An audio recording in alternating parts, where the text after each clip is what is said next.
დილამშვიდობის კიდევ ერთხელ კომერსანტის დილა ეთერში თიკა ანდღულაძესთან და სალომე სოსელიესთან ერთად ვაგრძელებთ გადაცემას და კიდევ ერთი მნიშვნელოვანი თემა გვექნება ახლა სტუმარი შემოგვიერთდება და მასთან ერთად განვიხილავთ ამ საკითხს, თუმცა გეტყვით და ვისაუბრებთ ჯანდაცვის სექტორში იმ ცვლილებებზე, რაც პარლამენტმა უკვე მიიღო 1 აგვისტოდან ძალაში შედის არამხოლოდ გაორმაგებული ჯარიმები, არამედ კლინიკების შემოწმების გამკაცრებული წესი, კერძოდ მანამდე არსებული პრაქტიკის განსხვავებით რეგულირების სააგენტოს სამედიცინო დაწესებულების შემოწმებისთვის აღარ დასჭირდება სასამართლოს ნებართვა, თუმცა შესვლის პარალელურად შემოწმების დაწყების შესახებ მარეგულირებელმა სასამართლოს უნდა აცნობს. გარდა ამისა, მაკონტროლებელს ეძლევა უფლება სამედიცინო დაწესებულება გეგმიური შემოწმების ფარგლებში წელიწადში ერთის ნაცვლად 3-ჯერ შეამოწმოს. სწორედ ეს პრინციპი იწვევს ჯანდაცვის კერძო სექტორის ყველაზე დიდ უკმაყოფილებას, თუმცა მთლიანობაში ამ ცვლილებებთან დაკავშირებით ნეგატიური შეფასებები მოვისმინეთ ჯანდაცვის სექტორის მხრიდან, როგორც აღვნიშნეთ, ცვლილებები აგვისტოდან შევა ძალაში და გარდა იმისა, რომ იზრდება სიხშირე შემოწმების, ასევე იზრდება ჯარიმების მოცულობა. რა სირთულეებს და გამოწვევებს ქმნის ეს პროცესი და ცვლილებები ჯანდაცვის სექტორისთვის, რომლის საფუძველი, როგორც თავად ჯანდაცვის მინისტრის მოადგილემ და მინისტრმაც ერთხელ განაცხადეს, გახლავთ პაციენტთა უფლებების უკეთ დაცვა და თავად კლინიკებში არსებული მდგომარეობის უფრო მოქნილი კონტროლი. სწორედ ამ თემაზე ვისაუბრებთ ჩვენ სტუმართან ერთად. მაია მახარაშვილი, ჯანდაცვის ასოციაციის სამეთვალყურეო საბჭოს თავმჯდომარე გვერდება ეთერში. მოგესალმებით, ქალბატონო მაია. მოგესალმებით. დიდი მადლობა თქვენი დროისთვის, ჩართვისთვის პირველ რიგში და მოდით თავდაპირველად ზოგადი შეფასება რომ გითხრათ, რამდენად ხედავ და საერთოდ კერძო სექტორი ასეთი ცვლილებების აუცილებლობას და შემდეგ დეტალურადაც განვიხილოთ ის პროცესები, ასე ვთქვათ, რის წინაშეც უკვე 1 აგვისტოდან დადგებიან კლინიკები. კი ბატონო. რამდენად ხედავ და სექტორი, იცით რა, ეს დარგი საერთოდ რეგულირებადი დარგია, თავისთავადია. უამრავი ინსტრუმენტები აქამდეც არსებობდა და შესაბამისად მაშინ გაჩნდა კითხვა, რომ რატომ კიდევ ახალი, იმიტომ რომ საკმაოდ მრავალი ინსტრუმენტი არსებობს იმისთვის, რომ პერიოდულად შემოწმებული იყოს და რაღაც ამ ჩარჩოებში ჯდეს ჯანდაცვის მომსახურება, პირველ რიგში რა თქმა უნდა პაციენტისთვის ხარისხიანი მომსახურება, უსაფრთხო მომსახურება. შესაბამისად, ის мотивация, რომელიც ჩვენ მოვისმინეთ, რომ ამ კანონის მიღების აუცილებლობა არსებობს, მართალი გითხრათ, ვერ პასუხობს მაინც ამ კითხვას, იმიტომ რომ ოპერატიულობა იყო ერთ-ერთი დასახელებული მოტივი. ოპერატიულობა რა კუთხით გჭირდება? აი აქ არის კითხვა, იმიტომ რომ ორი მიმართულება უნდა გამოვყოთ. ერთი ეს არის პაციენტის მოვლა, მკურნალობა, რომლის შეფასების უნარი მხოლოდ და მხოლოდ გამოსავლის შემდეგ დგება. რაც არ უნდა ოპერატიული მექანიზმი არსებობდეს შემოწმების, პაციენტის მკურნალობის პროცესში ჩარევის უფლება, რა თქმა უნდა, არანაირ ინსპექტორს ვერ ექნება, იმიტომ რომ ექიმი მოქმედებს საექიმო საქმიანობის, დამოუკიდებელი საექიმო საქმიანობის უფლების ფარგლებში. შესაბამისად, ასეთი შემთხვევების შეფასება მხოლოდ შემთხვევის დასრულების შემდეგ არის შესაძლებელი, ხო? ანუ მაშინ აქ ოპერატიულობის არსი ცოტა გაუგებარია. მეორე ნაწილი ეს არის ფინანსური, რადგანაც იცით რომ საყოველთაო ჯანდაცვის ფარგლებში სახელმწიფო ბიუჯეტი იხარჯება. დიახ. ოპერატიულობას მოტივი ასე იყო ახსნილი, თითქოს აღსრულება ყოლდება. თუმცა საყოველთაო ჯანდაცვის პროგრამის ფარგლებში, რომელიც რეგულირდება 31 დადგენილებით, როდესაც ხდება სამედიცინო ბარათების შემოწმება და იმის მიხედვით, ანუ განისაზღვრება რაღაც გარკვეული ჯარიმები და კლინიკებს წლების განმავლობაში საკმაოდ დიდი თანხები აქვს ჩამოჭრილი, პირდაპირ არის ჩანაწერი, რომ ყველანაირი, ანუ ვერაფერი ვერ აფერხებს იმ ჩამოსაჭრელი თანხების ჩამოჭრას, იმიტომ რომ ჩვენ ჩარისხვას ველოდებით რეალურად სახელმწიფო ბიუჯეტიდან და არ ხდება იმ თანხების ჩარისხვა, რომელიც ვთქვათ იყო ჯარიმის ფარგლებში. შესაბამისად, აქაც ოპერატიულობის რა მოთხოვნა იყო ასეთი და რა საჭიროება გაუგებარია. ეს უფრო ცოტა რომ ავხსნათ. მეორე ნაწილი, იცით, რაღაცნაირად ზოგადი ფრაზებით ვსაუბრობთ ხოლმე, ხო, სექტორი, კლინიკა, მაგრამ ეს ყველაფერი კლინიკა რა არის? კლინიკა ეს არის სამედიცინო პერსონალი, ექიმი, ერთგანი. დიახ. სანიტარი და რაღაცნაირად ყველას ავიწყდება, რომ ეს ყველაფერი, აი ეს ოპერატიულობა, შეჩერება, რომელიც აი ამ ახალ კანონშია, შეჩერება თუ საერთოდ ჩამორთმევა ლიცენზიის და ასე შემდეგ, ის 3-ჯერ, 6-ჯერ, 9-ჯერ შემოსვა, ეს ყველაფერი გადის აი ამ თანამშრომლებზე, ხო? ანუ სტრესული გარემო შეიძლება შეიქმნას, რომელმაც შეაფერხოს მათი საქმიანობა. აუცილებლად და პირველ რიგში იწევს ეს ამ თანამშრომლების მხრიდანაც აი სულ მიდის საუბრები ამაზე, რომ რა ხდება ექიმებში განსაკუთრებით არის ეს პრობლემა, რომ ანუ რაღაცნაირი უნდობლობა ითესება თითქოს ჩვენი ექიმების მიმართ, ანუ ძალიან ესეთია უარყოფითია, ნეგატიური გავლენა, ნეგატიური განწყობები ჩდება, იმიტომ რომ ნუ რაღაცნაირად თითქოს მათ დანაშაულებისთვის საჭიროა, რომ აი ესეთი ოპერატიული 24 საათის განმავლობაში ყველანაირი გაფრთხილების გარეშე და რა თქმა უნდა ეს ძალიან ცუდ განწყობებს იწვევს თვითონ სამედიცინო პერსონალში, რომელიც შეადგენს კლინიკების დასაქმებული ხალხის 90% და მეტს. კი ბატონო, აი თქვენ ახსენეთ შემოწმება გაფრთხილების გარეშე, თუმცა პირველადი ვერსიისგან განსხვავებით თქვენი მხრიდან აი პროტესტმა, განცხადებებმა და მუშაობამ გარკვეული შედეგი გამოიღო, რომ სასამართლო რგოლი დაბრუნდა პრინციპში ამ პროცესში, ხომ? რამდენად ხართ კმაყოფილი იმ რედაქციით, რაც საბოლოო ჯამში ჩამოყალიბდა, რომ პარალელურად იქნება ვალდებულება სასამართლოს მხრიდან ნებართვის მიღების? სასამართლო რგოლის დაბრუნება ეს ძალიან კრიტიკული და ძალიან მნიშვნელოვანი იყო, იმიტომ რომ ორ სხვადასხვა უწყებას შორის არ შეიძლება არ არსებობს ეს მესამე რგოლი, რომელიც რაღაცნაირად უზრუნველყოფს ობიექტურობას, ვინაც თავის დაცვის საშუალებას და ასე შემდეგ. რა თქმა უნდა, ეს ძალიან მნიშვნელოვანია და კარგია, რომ დაბრუნდა განსაკუთრებით აღსრულების ნაწილში.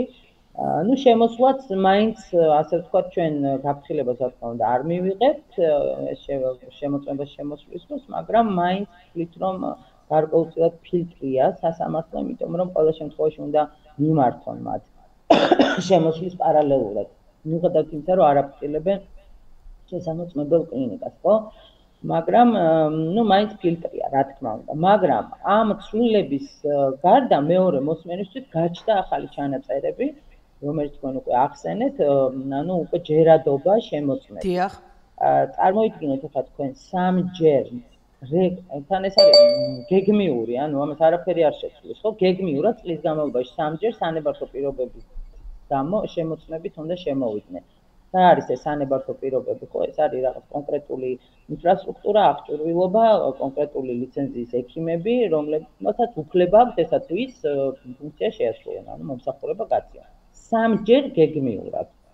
3-ჯერ გეგმიურად ლიცენზირებასთან დაკავშირებით და ამის გარდა 3-ჯერ არაგეგმიური შემოსვლა, რომელიც შეიძლება და არის ჩამონათვალი, რა დროს შეუძლიათ შემოსვლა, მათ შორის მასმედიაში გავრცელებულ ინფორმაციას. წარმოგიდგენიათ თქვენ დღეს რა ნაკადია ინფორმაციის, დიახ. ინფორმაციის რამდენი ობიექტური, სუბიექტური თუ რა ვიცი, ვიღაცის ინტერესის გამო ვიღაცის ინტერესის გამო რა ვის ანუ რა საფუძველია ხა ეს? ანუ ქალბატონო მაია, გვაქვს ეჭვის საფუძველი, რომ შეიძლება შერჩევითი სამართალის შემთხვევები ვიხილოთ, როდესაც უსამართლობის განცდა იქნება კონკრეტული კლინიკის არა პრობლემა იყოს დღის წესრიგში, არამედ ვიხილოთ, რომ აი რაღაცა ამ ობიექტზე მომუშავე ადამიანების მიმართ არის ინტერესი სუბიექტური, როგორც იყო მაგალითად იგივე არასამთავრობო ორგანიზაციებთან დაკავშირებულ კანონის მიღების წინ არსებული ეჭვები და სხვადასხვა კანონპროექტთან იყო ხოლმე ესეთი შემთხვევები, როდესაც შემოწმება ესე ოფიციალურად ხდებოდა ნებადართული, ხომ არ იქნებოდა მომავალში შერჩევითი სამართლის კითხვის ნიშნის ქვეშ დაყენების საკითხი. იცით რა ის რაც მე ვახსენე, ჩამონათვალში 3-4-3 ესეთი უფრო მკაფიოა, იქ რაღაცა დედათა და ბავშვთა სიკვდილობა, ну გასაგებია თუ ეს შემთხვევა დადგა და დღესაც აქვს ეს მექანიზმი, დღესაც არაფერი შეფერხება არ ქონდა თუ შეწყვეტილიყო და შემოწმებინა. აქ ყველაზე უფრო ესეთი რისკი შემცველი იქნება ალბათ აი ეს მასმედიის გავრცელებული ინფორმაცია, იმიტომ რომ ეს არ არის ყოველთვის ობიექტური და აქ შეიძლება დავინახოთ თქვა რისკი, რომ ну აი პირობითად ვიღაცას ამოწმებს რომელიღაცა კლინიკის ინდექსის რომ კონკურენტია და ну მასმედიით ანუ რომელიღაცა პლატფორმით განავრცობენ ინფორმაციას, რომ რაღაცა იქ არასწორად კეთდება, ან რაღაცა. კი ბატონო, ეს გეგმიური შემოწმებები აქამდე წელიწადში ერთხელ ხდებოდა და პრაქტიკა როგორია, ხანგრძლივობა რამდენი არის ხოლმე როგორც წესი ამ შემოწმების? იცით რა, აი ყველა მან სხვა მიმართულებებია, მე თავი ვახსენე, რომ უამრავი მარეგულირებელი დოკუმენტი არსებობს და მექანიზმი, ინსტრუმენტი, ესე ვთქვათ, და არის სხვადასხვა ტიპის, ხო? არის აი რაც ვახსენეთ სანებართვო პირობებისთვის შემოსვლა, არის ინფექციის კონტროლი და ნოზოკომიალური ინფექციები არსებობს, ასევე თვითონ სამედიცინო ბარათების შემოწმება ხდება 5 წლის ისტორიების შემოწმების უფლება, როდესაც აი უზარმაზარ რაოდენობა ისტორიების იღებენ და ეს რაღაცა უფრო ისეთი შემოწმება, რამდენად შესაბამისობაშია თვითონ ისტორიის წარმოების წესი და აი ეს ფინანსები, რომელიც მოითხოვა კლინიკამ, რამდენად ეს ყველაფერი რეალურად მართლა არის ისტორიებში ასახული, ხო? დიახ. ამისათვის ეს ერთჯერად ისეც არ იყო, სხვადასხვა ინსტრუმენტისთვის ისედაც იყენებდნენ. ყოველი სიხშირე იყო. კი. და ეს სამჯერ იცით აქ ადმინისტრირების ძალიან ესეთი სერიოზული პრობლემების წავაწყდებით, იმიტომ რომ ასევე არსებობს ჩანაწერი, რომ 24 საათის განმავლობაში ნებისმიერ დროს 24 საათის განმავლობაში კლინიკა მუშაობს, მაგრამ ეს არ ნიშნავს, რომ ადმინისტრაციული ჯგუფიც მუშაობს, ხო? მუშაობენ ექიმები და იქ მორიგე ექიმს ნამდვილად გაუჭირდება ამდენჯერ შემოსული ესე გაუფრთხილებლად 24 საათის განმავლობაში, ანუ ღამის საათებში უზრუნველყოს იგივე იმ დოკუმენტაციის მიწოდება, რა დოკუმენტაციის მოთხოვნა შეიძლება დადგეს. ანუ საკმაოდ ისეთი რთულია, ამის გარდა ყველაზე დიდი რისკი, გარდა იმისა, რასაც თვითონ ეს კანონის ახალი ჩანაწერები ამბობს, ანუ ჯერადობაზე, იქ ჯარიმის გაზრდაზე, სასამართლოსთან მიმართებაში, არ არსებობს კი არის ჩანაწერი კანონში, რომ ყველა შესაბამისი ინსტრუმენტი უნდა შემუშავდეს, მაგრამ იმის გამო, რომ ჯერჯერობით ეს ინსტრუმენტი არ არსებობს და გარდა ამისა, არსებულ ინსტრუმენტებში ჩვენ ხედავთ უამრავ ხარვეზებს, იმიტომ რომ წლების განმავლობაში შეიქმნა ეს ინსტრუმენტები და რაღაცა უკვე მოძველდა, რაღაცის გამომრიცხავია, გადასახედია და შესაძლებელია. აი ეს საკმაოდ მაღალი რისკია, კიდევ რომ თუ გამართული ინსტრუმენტი იქნა, რას ნიშნავს ეს? ჩვენც ვიცით ზუსტად რა ზომავენ და როგორ ზომავენ და რა წონა აქვს ამათი დარღვევას და მათაც ვინც შემოდის შემოწმებაზე, იგივენად დაზომავენ და რა წონა აქვს ამათი დარღვევას. როდესაც ესეთი ინსტრუმენტი არ არსებობს, იქნება რისკი, რომ იყოს ეს არაობიექტური, ტენდენციური და აი რაც ესეთი მთავარია, ვთქვათ, აი ამ ყველაფერში და თანხლებია. კი ბატონო, ჯარიმებზეც ვახსენოთ თქვენ აი საქმიანობის შეჩერების თემაც ახსენეთ და ჯარიმებიც იზრდება, ორმაგდება, კი. აი ეს რამდენად პრობლემატურია? იცით აშია საქმე, რაც აი ახლა რაც ვახსენეთ, ანუ თუ ძალიან მკაფიოდ განსაზღვრული ინსტრუმენტი იქნა, რომელიც იქნება ლოგიკური და ადეკვატური შესაძლებლად შეიძლება მოხდეს კლინიკაში, მაშინ ჯარიმის ოდენობა შეიძლება ისეთი, ვთქვათ, ტრაგიკული არ იყოს. შეჩერებაც იქიდან გამომდინარე, რომ სასამართლო რგოლი ჩაიმატა, რაღაცა იმედი მოგვეცა, რომ ჩვენ დაგვრჩება ადგილი, სადაც შეგვიძლია რომ არგუმენტები მოვიტანოთ. ამა თუ იმ, ვთქვათ, დარღვევაზე თუ კი ასეთი იყო და რამდენად ეს შეჩერების საფუძველი იყო თუ არ იყო, აი ხვდებით, თუ კი ზუსტად არ ვიცით ჩვენ რა არის შეჩერების საფუძველი და რა არა, ეს ხომ არ არის უბრალოდ მარტივი სისტემა, ძალიან რთული სისტემაა ჯანდაცვის სისტემა, თვითონ ეს ჰოსპიტალში ძალიან ბევრი მიმართულება, რაც ჩამოთვალნა თვალში უკვე ვახსენე კიდევ ვთქვათ, ინფექციის კონტროლი უყურებს, არ ვიცი, მტვერს, ნაგავს, დაულაგებელი რაღაცა დაზიანებული კედელი, მაგრამ აქ წონები თუ არ განისაზღვრა, არ შეიძლება ვთქვათ ეზოში რაღაცა ნარჩენი დაგდებული, რომელიც იმ წუთას ვიღაცა მომხმარებელმა დააგდო და საოპერაციოში რაღაცა უწესრიგობა ერთი წონით შეფასდეს, ხო? დღევანდელი ინსტრუმენტები არ იძლევა ამის საშუალებას, რომ მოხდეს დიფერენცირება კრიტიკული საკითხების, ნაკლებად კრიტიკული, უფრო შედარებით ესეთი მსუბუქი საკითხების, რომელიც შეფასდება, აი, რომ გარკვეული წონა და შეჩერება, არ შეჩერება, ჯარიმის ოდენობის შესაბამისობა აქედან იქნება გამომდინარე და არ არსებობს ესეთი გამართული ინსტრუმენტი და სწორედ ეს ქმნის კიდევ უფრო ზრდის, უფრო სწორედ რისკს იმისას, რომ ეს ყველაფერი იყოს რაღაცნაირად არაობიექტური და ძალიან ესეთი შეიძლება სადავო. კი ბატონო და მიუხედავად აი ამ თქვენი უარყოფითი შეფასებებისა, რაც თავიდანვე აი ამ პროცესის შემუშავებიდან ისმოდა და იყო ასე ვთქვათ განცხადებები ღიად გაკეთებული, მაინც ეს ცვლილებები მიიღეს 1 აგვისტოდან ამოქმედება, რა რეალობის წინაშე დგებიან, აი რა პროგნოზი შეგიძლიათ გაკეთოთ, რა ცვლილებებს მოიტანს ეს ჯანდაცვის სექტორისთვის?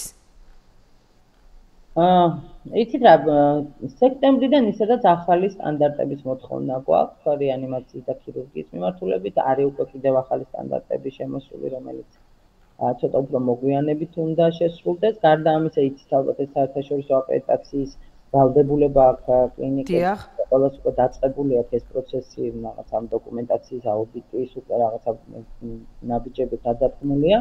ეს აკრედიტაცია საერთოდ აბსოლუტურად მესალმებით სექტორი ამ ვალდებულებას იქ მიუხედავად იმისა, რომ ურთულესი პროცესია, ყველას გვესმის, რომ ზუსტადაც ხარისხის გაუმჯობესებას ემსახურება. აი ესეც საჩენს კითხვას, მაშინ როდესაც ესეთი, ასე ვთქვათ, სწორი რეფორმებისკენ გადაიდგა ნაბიჯი, აკრედიტაციის ვალდებულება დადგა, ახალი სტანდარტები არის, რომელიც უნდა დააკმაყოფილოს. შესაბამისად, სექტემბერში უკვე უნდა შემოვიდეს ხო ისედაც ჯგუფი, რომელიც შეამოწმებს ამ სტანდარტს აკმაყოფილებს თუ არა ესა თუ ის კლინიკა. ეპიდემიურის გარდა, იმიტომ რომ ახალი სანებართო პირობები დადგა, ისედაც უნდა შემოვიდნენ და შეამოწმեն. და აკრედიტაცია თავის მხრივ იმ თავისი კრიტერიუმებით და სტანდარტებით, რომელიც არის საერთაშორისო აღიარებული, თავისთავადია, რომ რაღაცა პროცესებს აუმჯობესებს და ამ პროცესშია ჩართული კლინიკები. უბრალოდ წარმოიდგინეთ, რომ ისედაც რამხელა ადმინისტრაციული რესურსი ჭირდება ამ ყველაფერს, ამ მიმართულებით ყველა მუშაობს და კიდე დამატებით აგვისტოდან არ ვიცი, ვერაფრით ვერ ვიტყვი რა შეიძლება იყოს, რა სიხშირით, რა შუალედებით და რამდენად ოპერატიულად აგვისტოდან გახდება თუ არა ეს კანონი აქტუალური, ანუ აქტიური, რამდენად ეს მასიური შემოწმებები დაიწყება, ვერ გეტყვით. თუმცა ამის რისკი რა თქმა უნდა არსებობს. კი ბატონო, დიდი მადლობა, წარმატებებს გისურვებთ და იმედი გვაქვს, რომ ნამდვილად აი ამ სექტორშიც იქნება, მოკლედ აი ამ აგვისტოს პერიოდიდან უკვე მარტივად, ასე ვთქვათ, გადალახვადი პროცესები დაიწყება კლინიკებისთვის. მაია მახარაშვილი, ჯანდაცვის ასოციაციის სამეთვალყურეო საბჭოს თავმჯდომარე საუბრობდა ჩვენს ეთერში.